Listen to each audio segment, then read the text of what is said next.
ओम प्रणाम भगवान। आज बहुत ही स्पेशल बोध कथा है, सर्दी स्पेशल बोध कथा। और इस सर्दी में ये बोध कथा बहुत रुचिपूर्ण और बहुत ही महत्वपूर्ण संदेश लिए हुए है भगवान। बोध कथा का शीर्षक है कंबल की पकड़।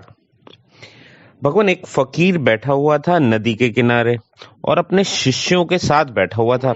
अब सर्दी थी बहुत ज्यादा, बिल्कुल जैसे आजकल चल रही है। और फकीर और सारे शिष्यों के पास तो कंबल थे, लेकिन फकीर ठिठुर रहा था। तो उसने देखा नदी में एक कंबल बहता चला जा रहा है। तो शिष्यों ने कहा, अरे कंबल! तो उन्होंने सलाह दी कि आप छलांग लगा अगर कंबल निकाल क्यों नहीं लाते, आप ठंड से परेशान हैं। तो फकीर को तैरना आता था, तो फकीर ने छलांग लगाई, लेकिन वो कंबल नहीं था, वो तो एक रीछ था जो सिर छुपाए हुए पानी में बहा जा रहा था और कंबल जैसा मालूम पड़ रहा था। अब जब उसने रीछ को पकड़ लिया तो उसने पाया कि उसने तो पकड़ा नहीं था, कि तत्काल रीछ ने उसको पकड़ा। अब वह उसके साथ बहने लगे। तो शिष्यों ने कहा कि मामला क्या है? अगर कंबल बहुत ज्यादा वजनी हो और खींचकर नहीं ला सकते हो तो छोड़ दो।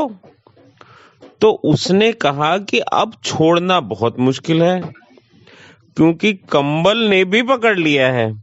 अब मैं नहीं पकड़े हूं, मैं तो छोड़ने की कोशिश कर रहा हूं, लेकिन अब कंबल ने भी पकड़ लिया है।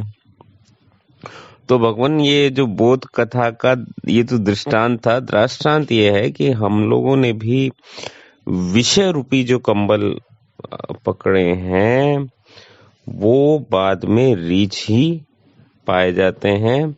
तो जिसको हम सुख समझ के पकड़ते हैं विषयों को, बाद में वो दुख भी निकलते हैं। भगवान ने भी इस तरफ कई बार इशारा किया है। तो बोध कथा कहती है, तुमने जो उलझने पकड़ी हैं वे मुर्दा नहीं है, उन्हें तुमने ही खूब जीवन दिया है और खूब सींचा है। वे कंबल की तरह नहीं है, वे रीछ की तरह हो गई हैं और उनमें तुमने ही प्राण डाल दिए हैं, अपना ही प्राण डाला है। लेकिन अगर खींच लोगे तो धीरे धीरे निकल जाएगा, ये उलझने निष्प्राण हो जाएंगी, क्योंकि असत की कहीं सत्ता है नहीं। लेकिन एकदम से होगा नहीं, समझ जरूरी है, फिर समझ के बाद थोड़ी प्रतीक्षा जरूरी है। लेकिन चूंकि असत की सत्ता नहीं, इसीलिए कोई घबराने की बात नहीं।